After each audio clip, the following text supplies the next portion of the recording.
All of the footage in this video has been declared unclassified by the Department of Defense and the Strategic Defense Initiative Organization. The footage you are about to see all comes from the Pentagon's official files on SDI. Our purpose here is not to enter into a political discussion, but rather to concentrate on the technological challenges of SDI and how the scientists and engineers are making Star Wars a reality today. In this first video on SDI, we will take a broader, more systems view of the total Star Wars architecture and how each piece must fit into the system. I'm still optimistic that a way will be found. The door is open, and the opportunity to begin eliminating the nuclear threat is within reach. When first announced in 1984, many people said it couldn't be done, the universal cry met by every new idea. But a few dedicated men and women in and out of the Pentagon believed differently. This is their continuing story. Before we begin, we should warn you that this video contains more acronyms than you can count, and a lot of jargon you may not understand. Acronyms are words formed by the first letters of a phrase, like HEDI, which stands for High Indo-Atmospheric Defense Interceptor. It speeds up communication, but if you don't understand the meaning, you're lost. To make it easier and save us the time of explaining things, we've included a complete printed glossary of SDI acronyms and terms with this video. SDI is extraordinarily complex, with literally dozens, perhaps hundreds of programs. We've divided the video into several major segments to help us understand and organize Star Wars. First, we'll look at the threat. Originally envisioned as protection from a massive Soviet attack, today's threat comes from regional and theater weapons in third world nations as well. In order to understand SDI, we need to understand the architecture of how a missile attack works and what kind of windows of opportunity exist during the 25 to 30 minutes from liftoff to impact. The character and vulnerability of an ICBM changes dramatically during flight, as it goes from boost to mid-course deployment to terminal phase. At that point, we'll look at the history and background of SDI to put the whole program in perspective. Next, we'll check out the overwhelming challenge of ATP. In other words, acquisition, tracking, and pointing. Whether you're looking up into space with the sun as a background or down at the Earth with all its infrared interference, to find and track a target is very demanding. Then there's C-cubed, command, control, and communications. With all the sophisticated jamming systems around, how do you keep in touch? Here's a hint. Use a frequency that can't be reached from Earth. After identifying the target, we'll look at destroying the missile and its warheads. As we look at Phase 1, we'll see how we went from smart rocks to brilliant pebbles, and how to hit a bullet with a bullet. In space, the delivery systems are unbelievably complex, but the warheads are kinetic. They carry no explosives of any kind. None. And finally, we'll take a look into the future at Phase 2. This is the real Star Wars. Speed-of-light weapons, neutral particle beams, ground-based lasers with free electrons using fighting mirrors, hypervelocity guns that accelerate to 10 kilometers per second at 100,000 Gs. Remember, everything you see in this video is real. It's happening today all over the world. From Lawrence Livermore Lab to Kwajalein Atoll. From Ground Zero, as the center of the Pentagon is called, to Edwards Air Force Base. The likelihood of a massive first strike from the Soviet Union is less today than in the past, but that does not eliminate the threat to American troops and interests in the world. Today, the greatest risk may come from the third world. There are 8 countries with missiles right now, and most have or are developing nuclear weapons. Afghanistan, Iran, Iraq, Israel, Saudi Arabia, South Korea, Syria, and South Yemen have missiles in service with ranges up to 2,700 kilometers. These other countries are testing or in development of missiles from North Korea's 300-kilometer Scud-B to Iraq's Tamaz-1 with a range of 2,000 clicks. As you can see, these missiles reach well into Europe. The CIA estimates that by the year 2000, over 15 developing countries will be producing their own ballistic missiles and arming them with nuclear, chemical, and biological weapons. The threat of massive U.S. retaliation may not be a great deterrent to some of the off-the-wall third-world dictators. The only protection is a defensive one. You simply have to knock out the threat. Today, the United States has no active defense against missile attack.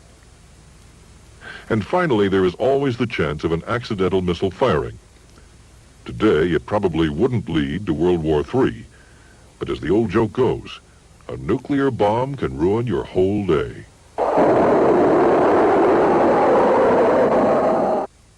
To defeat a ballistic missile, you have to understand how it works and how much time you have. The lifespan of a ballistic missile is only 30 minutes. In that time, it gets up and out of the Earth's atmosphere and goes through 3 distinctive phases. In the first phase, which includes both boost and post-boost, the missile is leaving a white-hot plume, and it's carrying all of its warheads in one platform or bus. A single intercept can take out all warheads with one blow. The problem is, boost only lasts 4 minutes, and post-boost lasts only another 10 minutes. Only 14 minutes to detect the launch, acquire the target, track it, and hit it. At mid-course, the bus, which carries all the warheads, releases up to a dozen live warheads and hundreds or even thousands of decoys. The trick, of course, is to distinguish between decoys and the real RVs, or re-entry vehicles. SDI has 13 minutes during mid-course to sort all that out. While most decoys are nothing more than mylar balloons, in the vacuum of space, they behave very much like RVs. To make matters really interesting, there's a good chance that all this will take place in a nuclear environment caused either as part of an enemy strategy or as the result of previous intercept. The RVs begin their terminal phase when they begin to pass through the atmosphere. In one way, that makes things easier. The atmosphere burns up and strips away all the decoys. But there are only 3 minutes left to impact, and the nuclear warheads are coming almost straight down at several thousand miles per hour. Put all together, SDI has less than 30 minutes to detect the launch vehicle, acquire the target, track it, discriminate the decoys, point, and fire.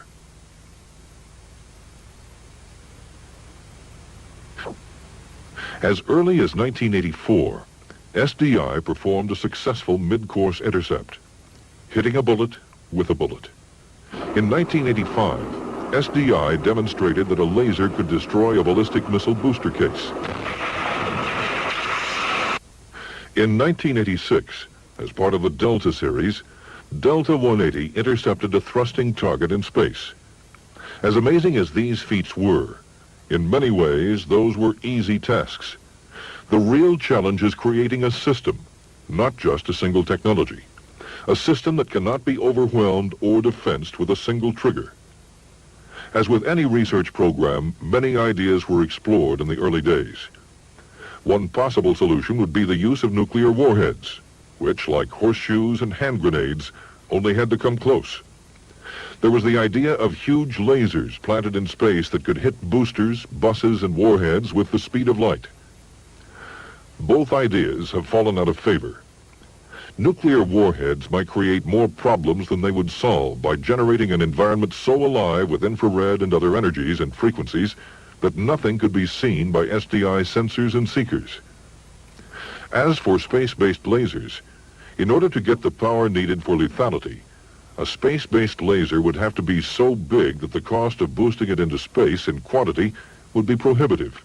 Plus, having only a few such stations would make them vulnerable to enemy attack.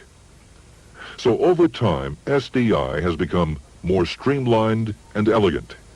The need to acquire, track, and point at incoming missiles in all their stages, all their phenomenology, and against the background of space, the sun, the earth, and the Van Allen radiation belt, has remained unchanged from the beginning. so has the need for massive, radiation-hardened, nuclear-hardened, jam-proof computers and communication.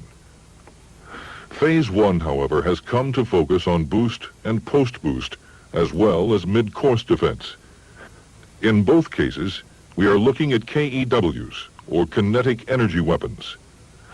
The KKVs, or kinetic kill vehicles, carry no explosive warheads of any kind. More on that later. Phase 2 focuses more on the mid-course and terminal threat through the use of DEWs, or directed energy weapons. These are speed-of-light weapons involving such technologies as neutral particle beams, free electron lasers, and chemical lasers. When you think of SDI, the first thing that comes to mind is impacting enemy missiles and warheads in space with bombs or laser beams. The biggest challenge to SDI may not be hitting a target. It's finding it and tracking it. ATP-FC is acquire, track, and point. That information is then converted to FC, or fire control. The first line of information comes from BSTS, Boost Surveillance and Tracking System. BSTS is a series of satellites looking down at the Earth. They are in geostable orbit, remaining over a single Earth point, 22,300 miles in space. A boosting rocket creates a large, white-hot plume that is relatively easy to spot and track. The tricky part comes in the handoff from the plume to the hard body of the missile itself. The tracking is of the plume, not the missile, so any kinetic or directed energy weapon must be targeted at the booster body, not the plume. A direct hit on the plume is worthless. As an ICBM sheds its boosters and becomes a bus, it loses most of its plume, but is still hot and still carries all of its warheads. Once out of post-boost, SSTS, or space-based surveillance and tracking, coupled with ground-based radar, take over and track right through the terminal attack phase. To accomplish simply acquiring and tracking an ICBM with multiple warhead missiles demands 4 major components. First, you have to pick out all the missiles from all the space and Earth backgrounds of visible wavelength and infrared wavelength. Second, you have to distinguish the missiles and especially the mid-course warheads from decoys and the over 5,000 satellites and other pieces of space junk floating around up there. Third, you need a computer system that is as fast as a supercomputer, hardened against radiation and electromagnetic bursts, and small enough to be boosted, powered, and cooled in space. And finally, you need a communication system that is jam-proof and secure, or the whole program will fail. One of the toughest target acquisition jobs is finding an object against the background of the Van Allen radiation belt, or the Aurora Borealis over the North Pole. If SDI could not find a target there, you can bet that's where all the attacking missiles would come from. As early as 1986, the Earth Limb program was measuring all the phenomenology of the Earth background, including the aurora. SDI has since proven it can find the target even there. The 9-month Delta Star flight conducted well over 100 operations measuring and mapping Earth and space backgrounds to be embedded in SDI sensor memory banks. It also collected the effects of various chemicals released in space as possible countermeasures. The Queen's Match flight of 1988 collected infrared data on foreign targets as SDI continued to build its database. In 1989, the Janus experiment used high-resolution infrared imagery to collect and catalog the signatures of post-boost vehicles so future SDI sensors could compare what they are observing to a database of known phenomenology and recognize what they are looking at. Distinguishing decoys can be tough, but not impossible. The first step is to discover the different signatures of warheads and decoys. The Delta 180 series has been collecting information and helping build a database of vehicle and decoy signatures. Another way to distinguish warheads from decoys is interactively. SDI is testing methods of hitting both decoys and warheads with broad-beamed, low-power lasers. The heavier, dense warheads will absorb the laser energy and become warm or marked, while the laser energy will pass right through or destroy the decoy. Weapons guidance systems and seekers can then go only to the warmer marked targets. SDI computing capability has grown and shrunk at the same time. SDI needs supercomputer-style capacity in space, but can't spare the room, weight, or power. While space-based computers don't need the memory, they do need the speed. Comparing a BP flight computer with a Cray-1, we see the BP has 1/3 the MIPS, or millions of instructions per second speed, but it weighs 3 pounds compared to 10,000 and uses only 28 watts of power compared to 100,000 watts for the Cray-1. SDI is working on diamond-based computer chips compared to the current silicon-based chips. Diamond chips can take operating temperatures of 500 degrees Celsius compared to 100 degrees Celsius failure temperatures for silicon chips. This means that future SDI computers can be totally solid. No need for space to cool chips. Even at the speed of light, less distance to travel means faster processing. Space-to-space communications will probably be at 60 gigahertz. This ultra-high frequency has two major advantages. It is out of the range of nuclear effects, which are frequency-dependent. 60 gigahertz is also less susceptible to Earth-based jamming. The 60 gigahertz signal, and therefore any jamming signal, is absorbed by the oxygen absorption line in the Earth's atmosphere. It would never reach space, but would be absorbed. This space-to-space communication also points to another critical feature of SDI, independent operation of weapon systems. If one part of the entire SDI system fails or is destroyed, the others must proceed as instructed by themselves. Phase 1 weapons are all kinetic kill vehicles. The two systems are brilliant pebbles and ground-based interceptors. GBI focuses on mid-course or exoatmospheric RVs and will be fired from CONUS bases. In 1987, the FLAGI, or Flexible Lightweight Agile Guided Experiment, successfully intercepted a theater-type missile reentry vehicle using a radar-guided interceptor. Between the 1984 hitting a bullet with a non-nuclear bullet test and the 1987 FLAGI test, the problem became less hitting and destroying the target than finding and seeking the target. ERIS, or Exoatmospheric Reentry Vehicle Interceptor Subsystem, will test all the issues created by a mid-course intercept, including optical seeker, divert, and axial propulsion, all under stressing conditions. One of the keys is to eliminate the effects of GBI's thrusting environment as it streaks up through the atmosphere seeking its mid-course target. While other sensors in SSTS and GBR, or ground-based radar, may locate the target, onboard sensors must function in order to allow any GBI to seek and destroy its target. This is done primarily with infrared seekers. Initial validation tests will be conducted using a standard Minuteman I ICBM with a KKV mounted as the payload. In its operational phase, the GBI will be smaller than the second stage of a Minuteman. The ERIS kinetic kill vehicle carries all its own systems, including avionics, divert propulsion, infrared seeker, and kill enhancement device to improve lethality. The first full ERIS test flights are scheduled for 1991. The heart of SDI Phase 1 will undoubtedly be brilliant pebbles. It is smaller and smarter, hence the move from smart rocks to brilliant pebbles. As a kinetic kill vehicle, BP carries no warheads. Its mission is to find and destroy boost and post-boost enemy vehicles simply by running into them, like throwing a rock at a bottle. At the incredible closing speeds of a BP vehicle and a boosting rocket, over 14,000 kilometers per second, the two simply liquefy and literally pass through each other. Since the time window to acquire and track a boost or post-boost vehicle is so short, any first-layer system must be space-based. There isn't time to get it into position. It must always be there. Red team, blue team countermeasure analysis has shown the singlet system to be the most effective.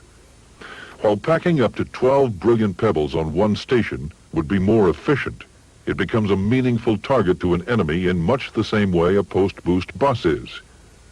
When the system is deployed, brilliant pebbles will consist of 4,067 individual weapons poised in space, ready to strike. The cost of destroying a singlet system approaches the cost of a nuclear attack by an enemy. It's just not feasible. Once the attack command is issued, Brilliant Pebbles is self-contained and independent. Each pebble carries a life jacket to protect its computers and components from radiation, and the whole unit from space dust and debris. The jacket also contains the solar array to power the weapon while it sits quietly in space, waiting to strike.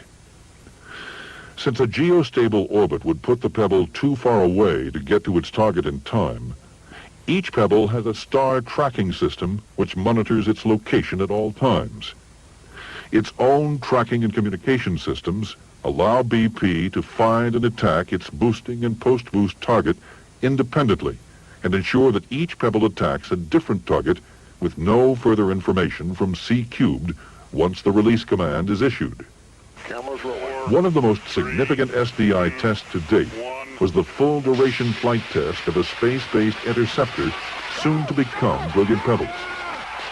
This hover test brought together all the elements of acquisition, tracking, control, and independent operation.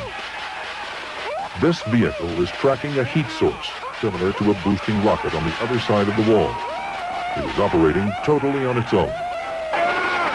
One of the most exciting moments is when the system handed off the plume to the missile hard body for final lethal intercept.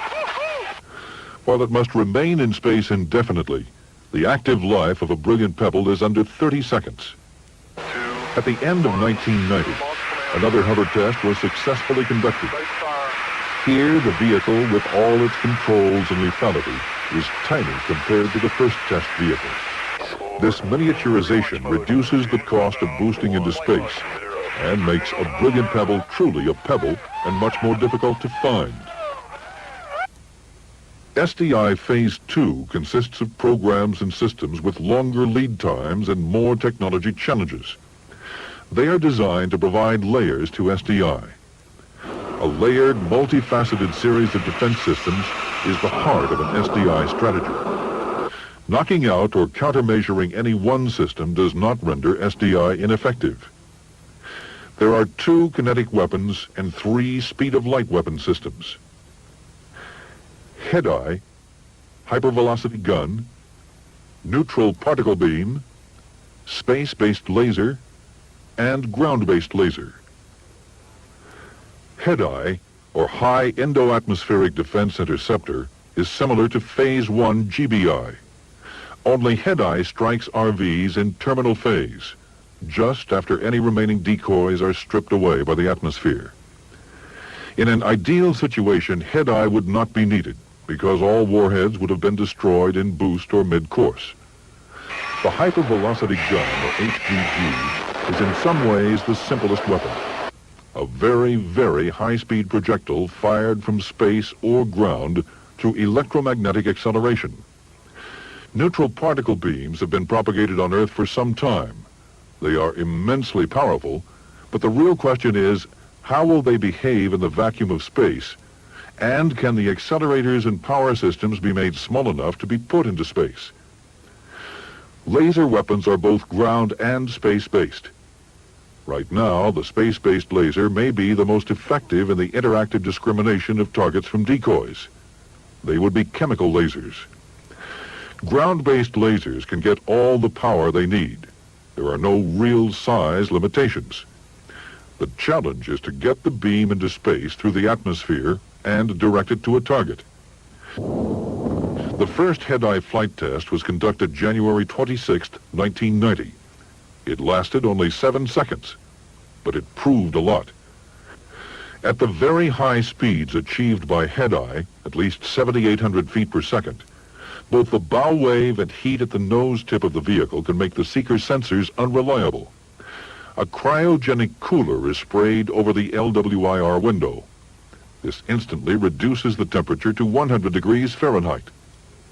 While all the attention in SDI is focused on the weapons and kills themselves, without something as seemingly mundane as cooling a seeker window for just a few seconds, there could be no intercept, no high-impact, high-visibility effect. Imagine firing a hockey puck so fast it will penetrate 1 inch of tempered steel. That essentially is an HVG.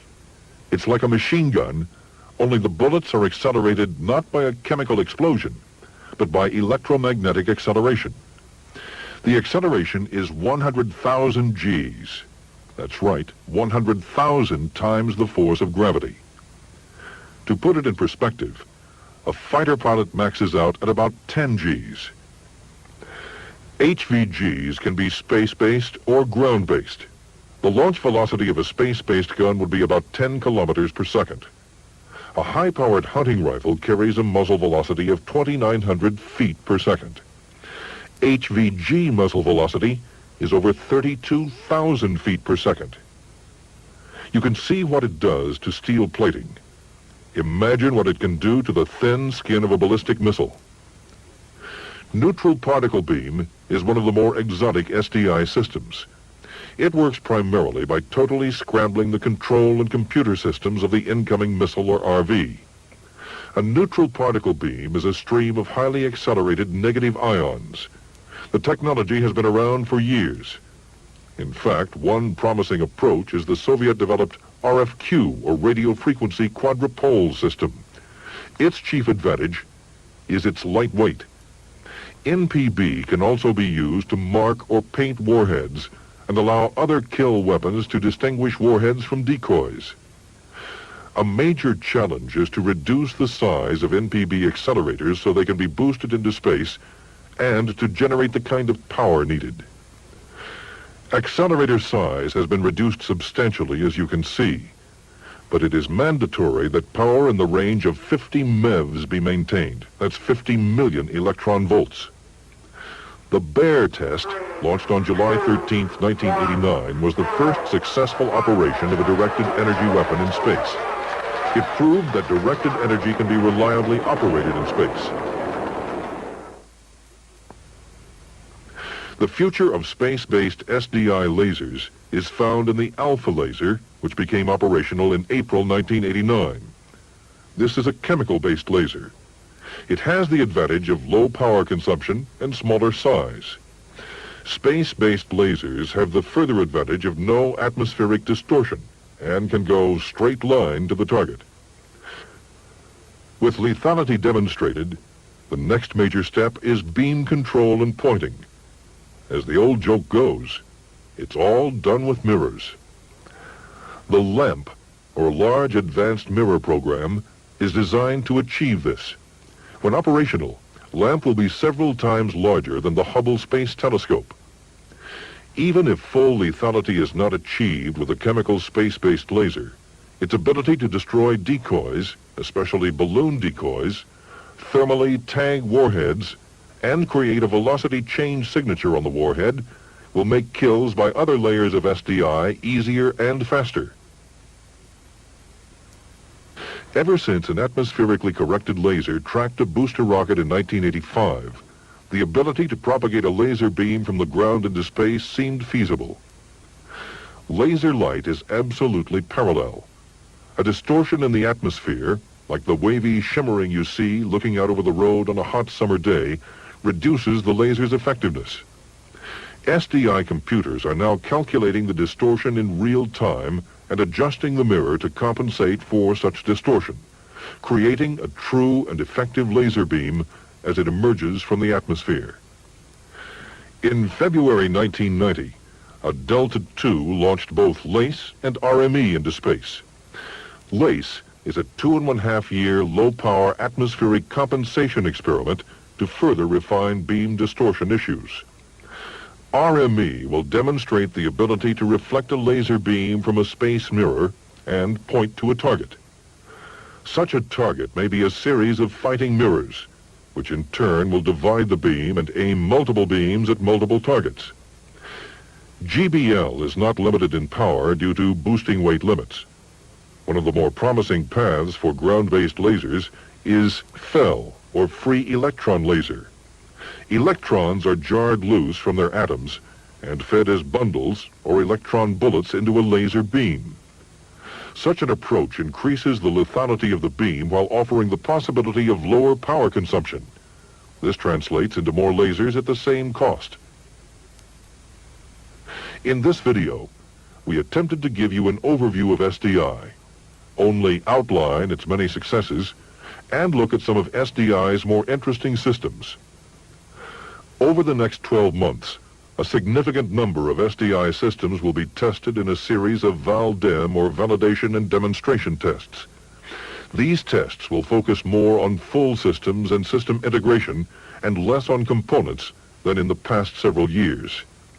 Some of the experiments for 1991-92 include the first Brilliant Pebbles intercept, the 60mm hypervelocity gun, the first LEAP, or lightweight exoatmospheric projectile intercept, the first ARIS mid-course discrimination and intercept, the first head-eye intercept of a terminal RV, the first mid-power neutral particle beam demonstration.